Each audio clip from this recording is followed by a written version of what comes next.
Welcome to your daily dose of English-speaking confidence. Let's learn, speak, and grow together. A rough start in Hell's Kitchen. Sylvester Stallone was born on July 6, 1946, in the gritty heart of Hell's Kitchen, New York City. The delivery wasn't smooth. Complications during birth left young Sly with a partially paralyzed face, giving him his signature slurred speech and crooked smile. But even as a kid, Sly wasn't one to let life's punches knock him down. Growing up in a tough neighborhood, he learned early that survival meant fighting for every inch. Sly's childhood wasn't all sunshine and rainbows. His parents' rocky marriage and constant financial struggles meant he bounced between foster homes and his family's cramped apartment. School wasn't much better. Sly was expelled multiple times for his rebellious streak. Yet, beneath the rough exterior, a spark burned. He'd sneak into movie theaters, mesmerized by heroes like John Wayne and Steve Reeves, dreaming of a life beyond the concrete jungle. At 15, Sly discovered bodybuilding. The gym became his sanctuary, a place where he could sculpt not just his body, but his will.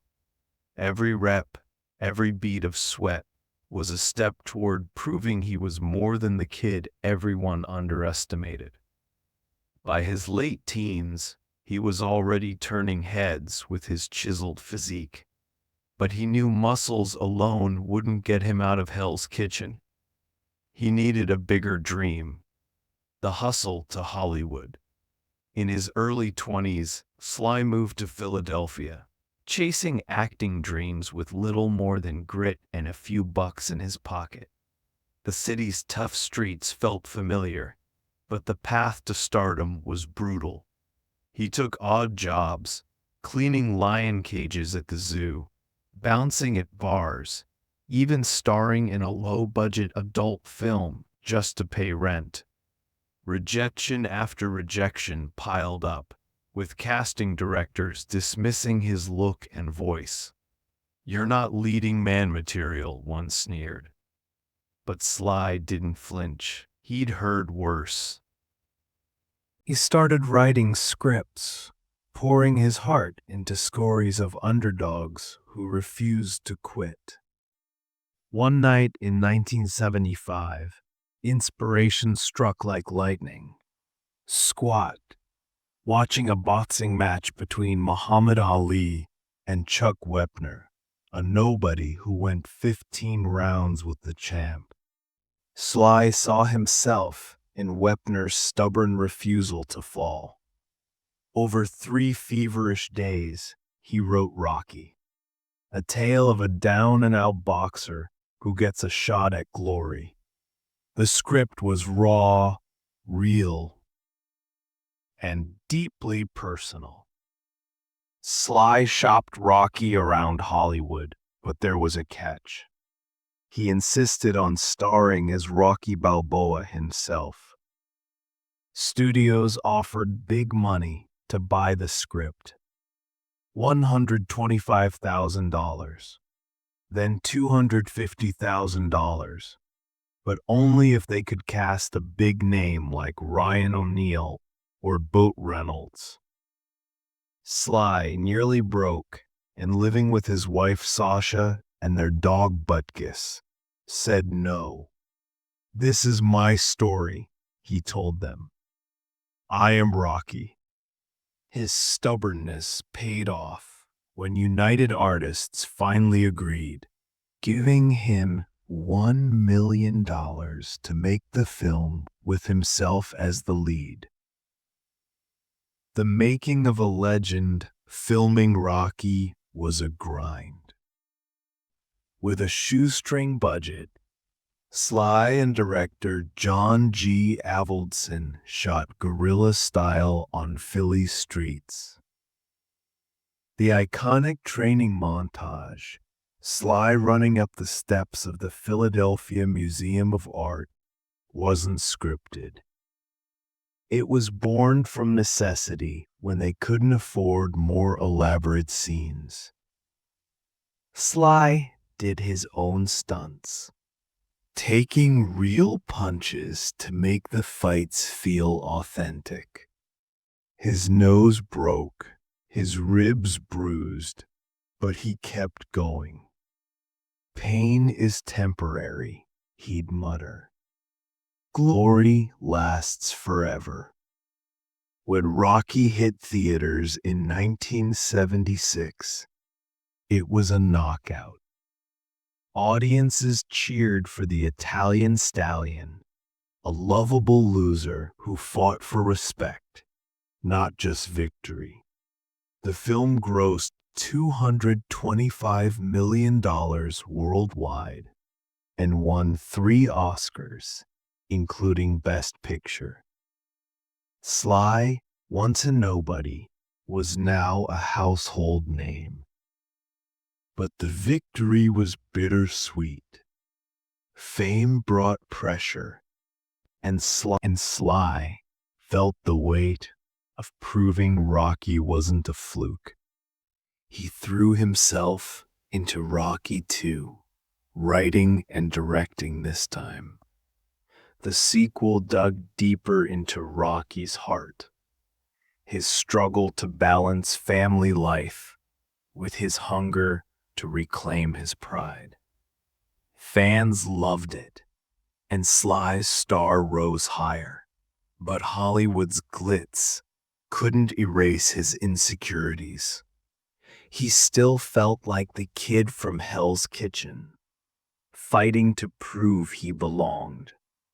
The action hero era in the 1980s, Sly redefined the action genre.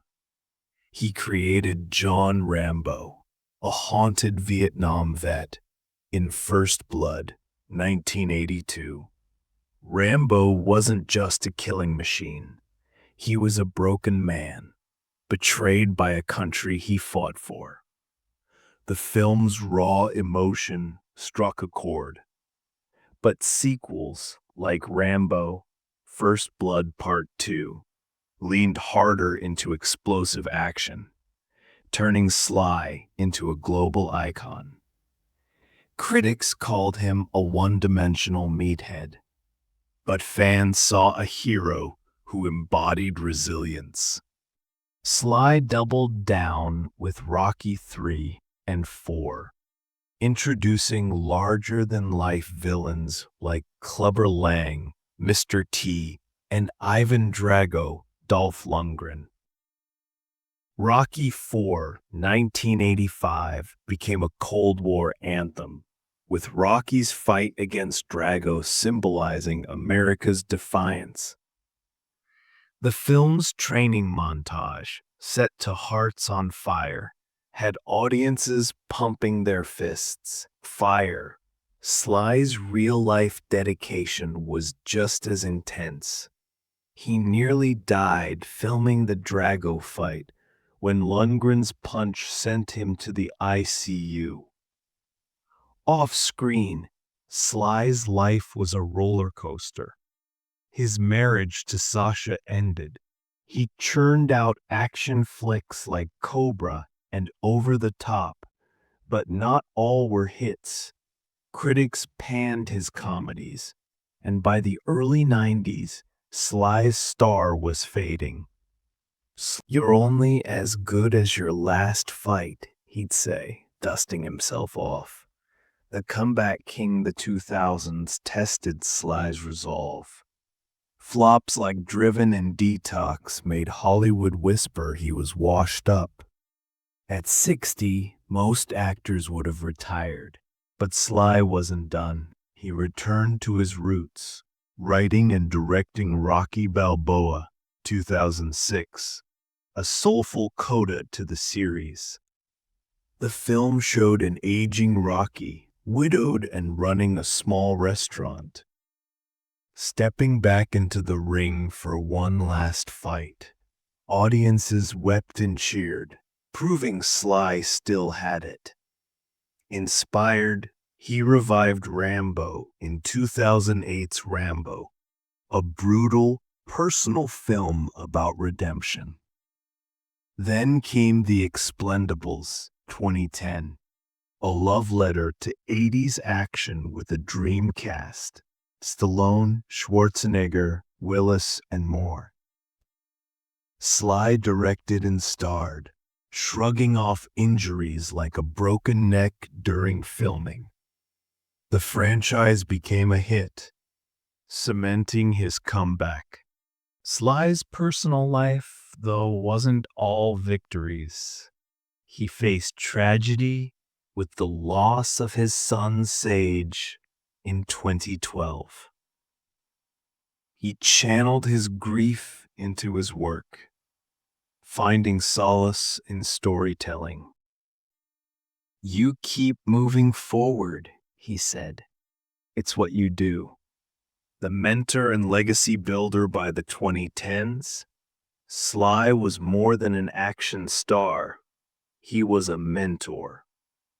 In Creed 2015, he passed the torch to Michael B. Jordan as Adonis Creed, son of Rocky's rival, Apollo. Playing a frail, cancer-stricken Rocky, Sly delivered a performance so raw it earned him an Oscar nomination.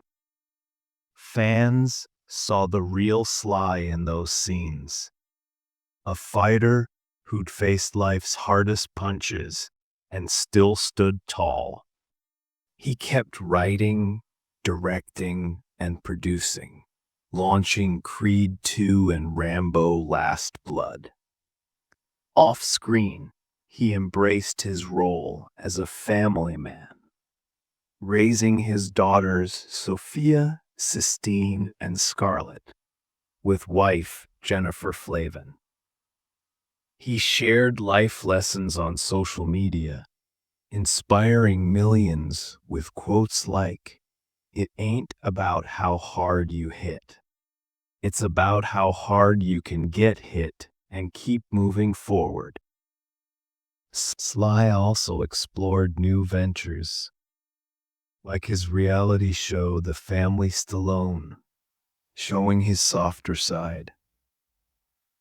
At 79, he's still dreaming big, teasing new projects and even hinting at a Rocky prequel series. His body may ache, but his spirit is unbreakable. The man behind the myth, Sylvester Stallone's life is a testament to grit. From a kid with a speech impediment in Hell's Kitchen to a Hollywood legend, he never stopped fighting. He turned his flaws, his voice, his face into strengths, crafting characters that resonate across generations. Rocky and Rambo aren't just movies. They're symbols of hope, perseverance, and the human spirit. Sly's story isn't perfect. He's made mistakes, bad films, failed marriages, moments of doubt. But he owns them, learning and growing with each stumble. His faith, his family, and his fans keep him grounded.